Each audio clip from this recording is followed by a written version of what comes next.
Welcome to Big Blend Radio, where we celebrate variety and how it adds spice to quality of life. Welcome to the Big Daily Blend, everybody. Today is January 23rd, and you know what? That makes me ask you a really good question. What pie are you having today to celebrate January 23rd being National Pie Day? Will it be pecan pie, cherry pie, cheesecake? Yes, that's a pie. Will you be having quiche for breakfast or going around the corner for an empanada? Yes, that's a pie too. Or, hey, what about traditional apple pie, America's favorite? Pie is pie. We all love pie in some form, right? I going through this list of pies around the world, I realize how many I have had and how many I've not had and how many I didn't even realize were pies. So today we celebrate pie. I love this. You've got to look back to pie actually was almost a form of peasant food. It was a way of capturing whatever your filling was and wrapping it in some kind of pastry dough. But it's also morphed over the years. You've got to think of shepherd's pie. Shepherd's pie in England, we used to eat that all the time. Mashed potatoes was really your pastry. And that, it was a savory pie with roasted lamb or mutton, like a stew almost. And the potato was your thing. So there's all kinds of ways. I have friends who make quiches, which is a pie. And some people use pastry dough at the base, and some use hash browns. Both are absolutely delicious. We've got the recipes for you in the show notes. For any recipes we have for quiche, we've got apple pie, all kinds of good stuff. Plus, I'm making a music playlist for pie. Because look, we've got even the band's Humble Pie. You got to think about the song Don McLean, American Pie. I got Ray Charles in my head right now, thinking about some of his songs, talking about sweet potato pie. Oh, that's another one. That's a vegetable. Now you think about sweet potato pie. There's also rhubarb pie, which is a vegetable. So there's all kinds of ingredients. It goes according to where you are, what you have. So I looked up some of the history of pie. So it's been proven to be, and pies, by the way, can go by size. So, like I was saying, empanada style. Like Natchitoches, Louisiana, one of our favorite places. We do a show, Natchitoches, every third Tuesday, excuse me, and they have the meat pie. The meat pie, it dates way back to when the Native Americans were living there, and then the Spanish came in. I mean, there's multicultures going on in Natchitoches, Louisiana. It is the oldest city in the state. But this meat pie was created. And this meat pie is absolutely delicious, and everyone's got a different recipe. There's different restaurants like Lazion's is very famous for it. You can get them at the French Market Express. You can get them at gas stations. That's what happens in Louisiana. But they have a festival every year celebrating their meat pie. If you go to Natchitoches, the oldest city in Louisiana, you got to have a meat pie, unless you don't like meat.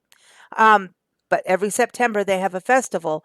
And like Rockland, Maine, excuse me, I think it's Rockport. Let me get it right. Is it Rockland or Rockport? I've got to get it straight here. Rockland. It is Rockland. Excuse me. Yes. Rockland, Maine has a pie festival, and I think it's happening today. Every January, celebrating National Pie Day, all these bed and breakfasts get together. And Maine is known for their fruit. Oh, yes, we know lobster. So they have a big pie off, basically, and it's to raise money for local charities. But people that go to this area in Rockland and Camden come out there to sample over 45 kinds of pie. So I think we need to all plan, if you aren't there now, to go there next year. We'll meet you there. But they have everything from pizza pie to seafood pie. Well, yeah, they are the lobster city, right? They're the place of lobster. They have shepherd's pie, like I was talking about, whoopie pie, egg pie, fruit pie, sweet and savory pies. So we all want to go there, don't we? Um, and that's the thing too. We got to think back to the comedians throwing pies in each other's faces, and think about cream pies when we started using gelatin in pies. We started using also like Cool Whip. That came way later as part of this easier way of making pie. Like now you can go in and already get a pie crust done for you. You can buy frozen pies, but kind of making it a traditional pies. I think that's a fun thing to do if you can get your kids involved and get in the kitchen. But I'm going back to, where did pies come from? So They say that some of the most written recipes that they found, it goes back as far as the ancient Romans. There's also, they talk about the ancient Egyptians having like sweet kind of like breads, shortbreads that could have been made into pies. So now I'm thinking like tamales, is that kind of a pie? I know tamale pie is a pie. So that the very first one goes back to the ancient Romans that was written down that they could find. They were saying that one pie recipe was for a rye crusted goat cheese and honey pie. That actually sounds really good. They made pies, the Romans, with meat, seafood, fruit, and they also made a dense pie. And I'm just reading this. I did not write this. And they say it's very similar to cheesecake, and it was called placenta. I did not write that, but that is what's there. And I don't want to call pie placenta, so that's kind of a downer. But anyway, that's what it was, like a cheesecake. Again, that goes by what did you have on hand. So if you have a lot of dairy, hey, make some cheesecake. Sounds good to me, just not that name. Crust changed over the years too, because it really is about that container that we were talking about. A container for the filling, whether it's meat or not. And the containing for the filler made it easier to eat, but it also keeps the ingredients moist. We all love that word, from not drying out as well. So, yeah, we've got a lot going on here. The pies in America, well, okay, we got the Romans going, Europe was doing it, England was doing it. They were making pies, meat pies, a lot of peasant food. And I think England is like the land of pies. Like, you got steak and kidney pie, Cornish pasties, those little pasties. They've got hot pots. They've got, yeah, steak. Sausage rolls are even considered a pie because they're encrusted in pastry. So they had this going on. Rhubarb pie, the shepherd's pie, mincemeat pies, over Christmas, which actually started out as being meat, and now they've got raisins and currants and things like that in them, and they're over the holidays too. That's a holiday tradition. But back in the day, that was about what you had on hand. So it was kind of a normal everyday food source. Anyway, so we know the pilgrims came over to America, and of course, they brought their recipes. And so a lot of them was really, the recipes were really like the meat pies when they came over to America. But then, because, they saw fruits and berries around, they started using that.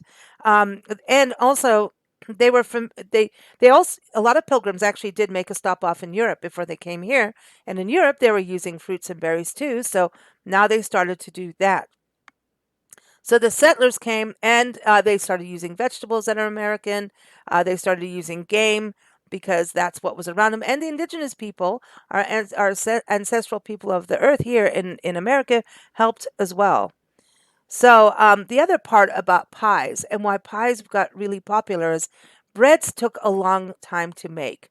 You had to, get the yeast to work and all of that, and then you'd have to have the right oven.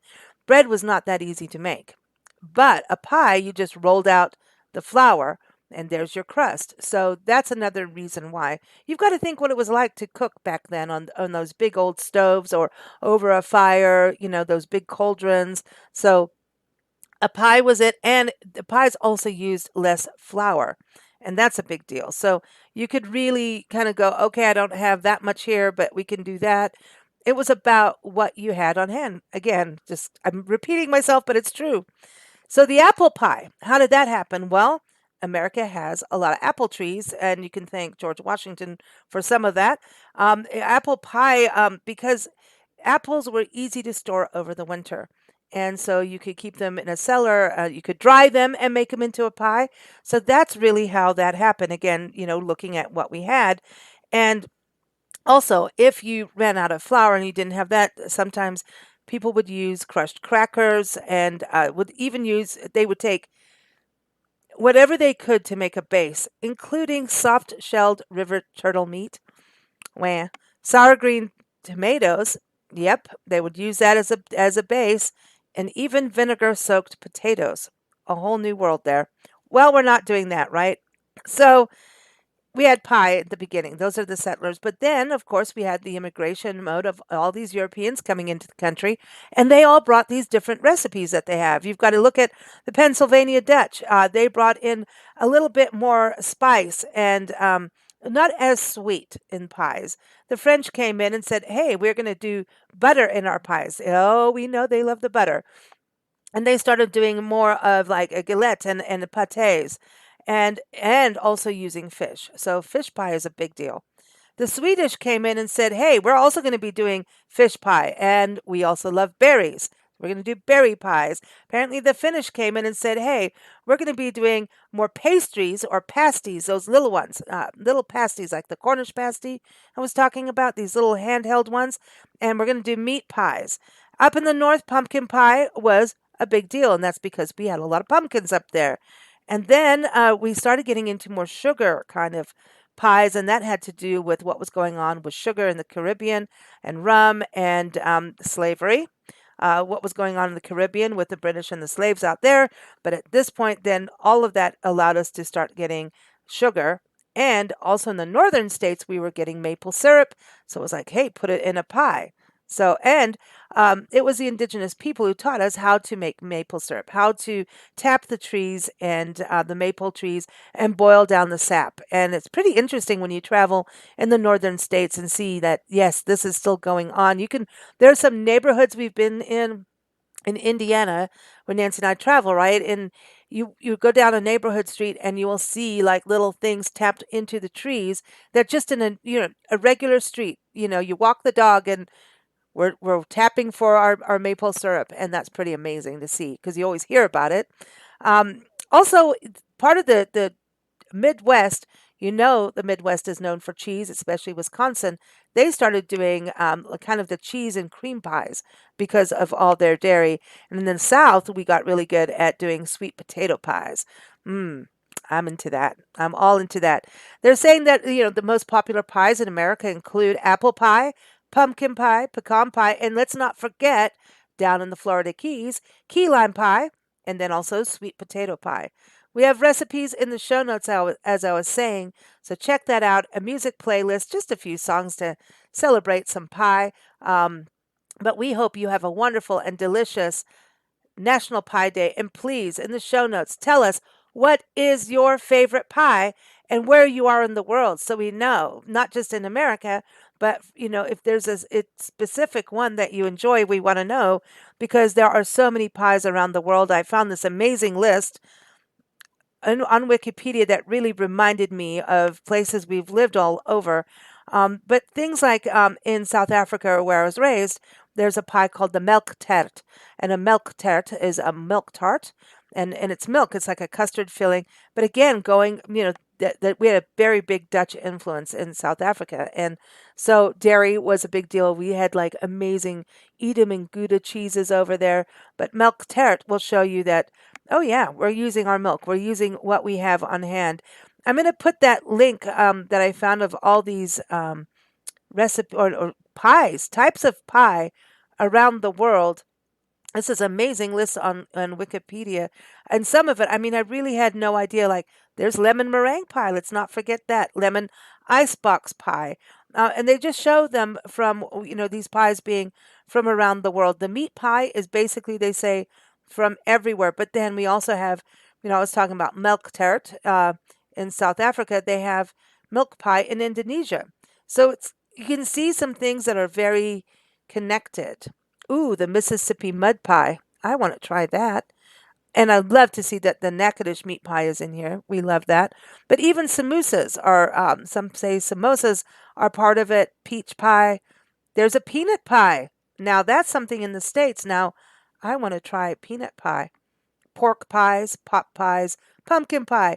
Quiche, as we were saying earlier, raisin pie is something celebrated worldwide, and that makes sense because you're drying the fruit and you can reconstitute it whenever you want it. But I did say about how this was an everyday kind of food. Well, back in World War II, when women, obviously things started getting a little bit, the Industrial Revolution comes in, manufacturing became a thing, and World War II women started working, and then they're like, dude, I'm not making pie. It's a pain now. We can do this. So now it's become part of a celebrate the kind of occasion. Like today's a day to do it. Why not? But when you really look at all the kinds of pies, um, it's pretty amazing. Like shoe fly pie, that's a Pennsylvania Dutch pie that we have here in the country, steak pie, strawberry and rhubarb pie. Wow, I've never seen so many pies in my life. Going through this treacle tart, I remember eating that as a kid. There's walnut pie. All right, that link for that list is on there for you to look and kind of get inspired and maybe bake a pie or make something different. I think this bacon and egg pie in New Zealand looks good for breakfast. What do you think? Let us know. Take care, everyone. Thanks for listening to us here on the Big Daily Blend. Thank you for listening to Big Blend Radio. Keep up with our shows at bigblendradio.com.